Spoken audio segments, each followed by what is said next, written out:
Hey there guys, Milkman here bringing you another game as I move my mic closer to my face. So, here we are, the creator of the universe himself on the god team, LGIM. It is Nestea. And the top right position, not to take away any flair, because I mentioned the creator of the universe and everything. We have the beast, Feast. Oh. But anyways, Feast is actually a very good player. He is super good and he's only 19. And he's amazing. He's just absolutely amazing. But he does have school, so I believe that's what's getting in the way of his progression. But he is so good. Imagine if he had no school. That would be awesome. I mean, depends how you look at it. Like, it's actually a really debatable argument about school, whether you should skip it for pro gaming. I mean, I personally don't think so because right now at least I don't think it's a good idea because there's no future afterwards. I mean, you can last for a long time, but it depends how consistent you are and how good you are. Like someone like White or Nestea actually is a great example. And Nestea is 30, I think. Yeah, 30 or 31. I'm not entirely sure. But, oh, my voice is all getting croaky. Anyways, yes, Nestea is 30 or 31, so he's probably been playing since his 20s. StarCraft 1, of course.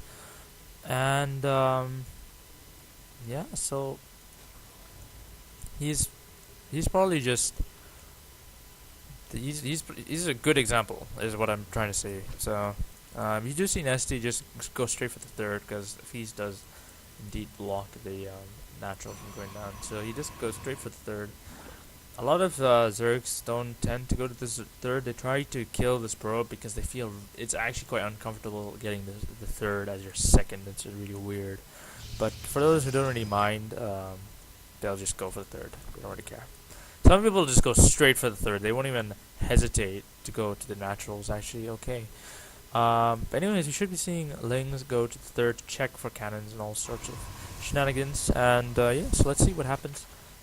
And yeah, so Feast, I remember seeing him in IM, and he was doing really well. And he is Belgium, by the way. And I think he was tutored by Grubby, if I'm not mistaken. Yes, he was tutored by Grubby. There's not much I know about him, to be honest, because he hasn't really appeared too much. Because he doesn't, as far as I know, he doesn't really play in tournaments too much due to the fact that he has his education still there. And yeah, so quite interesting to see what he'll be capable of when he kind of leaves school. Because I think he is capable of so much. And my graphics card has just crashed. Hold on a moment, because I can't see anything. But there we go, it's back. And that happens a lot. I feel like ATI cards, I think they crash more often under more stressful conditions, because right now I'm on ultra and I have a stream running on the right of my other second screen, but the stream just went off, so I can't actually see it now. It's actually the best of 69 casted by Kylaris, and between Snoot and Baby Knight, so it's actually been really fun to watch because Baby Knight keeps switching it up. Snoot is pretty. They have like a bromance going on, so it's actually pretty interesting to see. Extremely unrelated, but I just thought I'd mention it there. Really good shout out for Kylaris there. He's actually a really good caster. I don't know. I probably mentioned this in a video because this is my third video I've recorded, I think, or second. I think it's my third today, and I think I've already mentioned Kylaris in the video, and I've probably mentioned the best of 69 as well. But man, it's just fun to watch the best of 69. They've been doing pretty funny stuff. So yeah, anyways, back to the game. Nothing really has happened, so I thought I'd just do a little bit of random conversation there. And so it's gonna be going here for some odd reason. Probably just gonna go around, take a round path, something like that. Unless he's expecting a proxy hatchery there or something like that. Don't know. I think he is actually going to do that because he's sending even a stalker out there. So Feast going to be looking to be aggressive, and he's quite aggressive. If I'm not mistaken, he's not that aggressive. He's not like hero or anything, but he can be aggressive. So it depends on what he feels like doing, and he obviously isn't opting to be aggressive. He is going to be getting a third really fast in the Stargate. Where's that Stargate? And here it is. Wow, actually, you don't see Stargate often enough, I feel. So I'm sure a lot of casters have said that, but I really do feel that Stargate should be used a bit more. Although it would be used more if the units coming out of it were useful. Void Ray. Yeah, Void Ray kind of has been getting a lot of crap right now for its design, especially the current metagame doesn't really allow it to use too much, unless it's some sort of all-in. It's not really too much to use. And actually, we're seeing the 2-stalker 1 Zilla thing going on here, just trying to force units out from Nestea, and yeah, he didn't do anything. He just left. Pretty good actually from Feast, forcing units out. But to be honest, Nestea has a lot of drones already, so it kind of... Oh no, here we go. Here's a lot of drones missing. So yeah, I guess that actually did work out quite well. And we're seeing a Void Ray being chrono boosted out right now, and we're seeing... This is really good for Feast. I like this little SimCity, because the cannon is completely blocked off here. This lane run by kind of gets averted right now. Plus the surface area of them trying to hug the Nexus is reduced, because it's surrounded by buildings, so... Can't really do much about it. So Void Ray is out, I believe. Yeah, there we go. Charging it out on the Overlord, and yeah. So now Nestea is supply blocked, and he is in fact making more lanes. Speed is about to finish, so he might be looking to get more aggressive. He is in fact taking every single gas, so he is all gases, and Lair is about to finish. And so yeah, everything is pretty standard actually. Except for the fact that Feast is doing this Stargate play, so he has like no units. So Nestiea's looking to bust this down. Oh my god, he is warping in sentries kind of in the front, a bit dangerous here. But nice force fields though. Anyways, he's gonna be looking to try and force field himself. Yes, nice force fields. Still doing it, holding the probes in position. Very good idea for Feast here, and he's just doing so well. These are really good force fields. Holy smokes, he is doing amazing here. He is great micro with these probes. He is not losing nearly as many probes as he should be losing, but with the micro, it's actually doing really well. My god. And I'm actually a bit surprised. He actually killed off Nestea's army. That's really good. Now these supplies are completely even. Seeing a Spire going down as well for Nestea. Might catch Feast a bit off guard, but he does have Void Ray, so he probably knows the possibility of Mutas coming out. But he does, in fact, he is making Phoenix, so it should be okay. Robotics Bay coming out, so Colossus should be heading their way soon. But yeah, so that was actually really good. Holy smokes, that was so good. I mean, Feast really hung in there quite well. I mean, the force fields were really good. They were good enough to hold on, and he actually killed the entire army, so that was really good. Really good hold by Feast. I really like that. Even getting the screen. So I think Feast is in a better spot than Nestea. Unless Nestea gets his base up and he techs up freely, then yeah, I think then Feast might be in a bit of trouble. But yeah, so far no infestation pit. We're seeing 18 Mutalisks, so I think this might catch him off guard a bit, because there are no cannons anywhere, and the unit count is very low. 1 Stalker and 6 sentries. So if he doesn't... Wow, my mouse is horrible. But anyways, if he does not see that... Making Zealots even, so he obviously has no idea his units are coming. But he does see them now. The Observer is there, so he will see them, and he's gonna be, oh my god, I just made like a million Zealots. So he's gonna kind of regret that a bit. So making Stalkers now. And he's actually researching Blink, so that's good for him. He was already researching Blink, and he's actually a bit stuck here. The sentry is on hold position. He finally realizes it, so he's going to move all his units up. This is a lot of sentries, actually. Really high energy sentries that these units could easily pick off.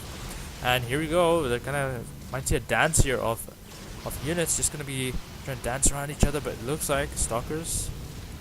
I think Feast has enough. Although Nestea has a lot of units. He has 19 or so. Oh, okay, 25. Sorry, he has 25 mutas, but he has like 20 or so here right now, and he's gonna be losing some. Mutas here. Feast does pull off probes, so that's pretty good. He saves them, And my god, Mného is saturating every single base. Look at these bases. Saturated, saturated, and saturated. They're all saturated, fully saturated. Usually the fourth base isn't so saturated, but he just had 94 drones. My goodness, he is on almost 100 drones. Probably going to make a lot of spine collars soon. But yeah, it's a lot right now. I'm seeing a lot of cannons actually coming down for Feast. Feast playing really well actually, getting Phoenix up. He has a lot of probes. He has 74 probes. That's really good. That's a really good number. Really good amount, I'd say. I wouldn't say it's a really good number, 74. But yeah, it's a really good amount of probes. And he's definitely matched up to MNestea's economy. Although I'm not sure because he has completely saturated this base. So maybe they're even. I guess I'd say they're even in economy. Because 3 base, a Zerg always has to be a base above Protoss. So we're seeing a 5th base actually for MNestea. So let's see what happens. MNestea is even on. He's pretty much maxed actually, but a lot of the supply is on workers. So let's see. He's actually gonna get this forge pretty quickly here, denying. I think it was +3 he was trying to get. He's completely ignored armor actually. Feast, whereas MNestea has a +1 flyer attacks, and +1 melee, but he does not have armor. And yeah, we're just actually seeing Feast push up here. He has quite a big army actually, so this is going to be dangerous. Usually these situations where this huge army walks across the map, usually the Mutaling player just goes for a base race actually. So all these Lings are just going to die actually. This is going to be really bad for MNestea. But catches a few Phoenix kind of flying in a really random, right, we're flying into the Mutalisk actually. It's a better way to put this. So this is actually really bad for MNestea. MNestea's in a bit of a weird spot actually, because he has all these Mutalisks here, but at the same time there's a huge maxed army coming out for him. So obviously MNestea can't go on to this head on, so he's gonna have to engage in this base race scenario, and it's gonna be really odd. But let's see, because yeah, it looks like it's probably gonna be a base race, probably, because MNestea's army is pretty big. So I really don't think. I mean, Feast's army is pretty big, and MNestea I don't think should be engaging it directly, anyways. So let's see what happens. A lot of spines here, but it's not going to be enough for this army. I mean, this is pretty big. A lot of stalkers. There are 37 stalkers to 47 mutas. That's definitely enough to handle MNestea's army. So let's just see what happens. I mean, it's going to be pretty interesting to see what happens. But MNestea is not actually going for a base race scenario. He's actually just going to try and kill the army. But, actually it looks like he might actually be able to kill the stalkers. I mean, this is really weird. I was not expecting this. And it looks like more reinforcing stalkers to come though, so it might actually be a little bit more difficult than anticipated. But yeah, that was pretty good actually for MNestea. That at that very particular moment where he's killing lots of stalkers until the reinforcements arrive. But yeah, it looks like finally he's gonna go for a base race because he realizes, my god, the stalker count is just way too high. So he is just gonna go for it. And there is how many? Let's see how many mutas there are. There are 44 mutas, and the drone count is actually falling because he is in fact killing the base up here and kills a few drones as well. So here we go. Zerg is coming in here, and the Nexus should fall momentarily. And he's actually building a new Nexus here, which actually should be cancelled immediately because the Lings and mutas are coming for it. So Feast killing the bases as MNestea is doing the same because this is a base race, obviously. So very exciting game. As you can see, a lot of back and forth until this base race. So, not too surprised. I'm not surprised at all because always until this base race if the game prolongs too long, or if the Zerg doesn't do enough damage, like it doesn't get enough probes, then it always ends up in a base race. So, not surprised at all. Usually, anyways. But yeah, and if the production does this kind of push, or it pushes it in, then it's gonna be most likely a base race. So. Yeah, so let's just see who wins. That's pretty much not much to say about the base race, to be honest. MNestea kind of sending Lings down to kill these units. I mean, the building, sorry. And actually, I want to see if MNestea has Adrenal Glands. He doesn't have Adrenal Glands because there's no hive. So actually, yeah, and he's got these random Lings here. So I think he should kind of just keep them there. Because if he just sends them over into the army, they're just gonna die pretty quickly. So I don't think that should be a problem. And it looks like, well, the other thing is both players have to make sure they have extra workers because otherwise they're going to be in big trouble. And we're actually seeing 2 drones being made here. So he does have this base. and he's gonna be able to get this pylon as well. But actually, it kind of looks like Nestea's gonna win this base race. But there's a pylon here as well, so he should be revealed momentarily since he has no nexus. So he should be able to see this pylon, and he should be able to just go and kill it. So let's see. Can you see the pylon? No, he can't. But he hasn't been revealed, surprisingly, actually. So there we go. There we go. It's being revealed now, and he should be able to see the pylon. He's gonna be like, "Oh my god, pylon!" So I think Nestea's come back to defend that base there, but he does have this. Although it's actually an immortal coming here to kill it. We should cancel it. Oh my god, it's actually getting pretty low. And wow, he actually loses that. I'm actually amazed. So whoa, big engagement here. But there are just too many stalkers. Yeah, Nestea doing the right thing, pulling back. There are just way too many stalkers for Feast. I mean for Nestea. There's just too many. So he has one probe, and this probe is going to try to be brave, make a nexus here. But Nestea's gonna scout it, of course, and he's gonna just kill this pretty easily. And he does get the cancel, so that's good. Unlike the hatchery up here, with that brave immortal killed, and he's actually split up his army because all he's trying to do is kill buildings. This is actually Feast has played so well. Actually, I felt really bad for Feast because he played really well and ended up being into this base race. It's really weird and awkward, but yeah, Feast in a really bad spot because he can't leave because otherwise the meteors are just gonna kill this and then he's gonna lose, which isn't good.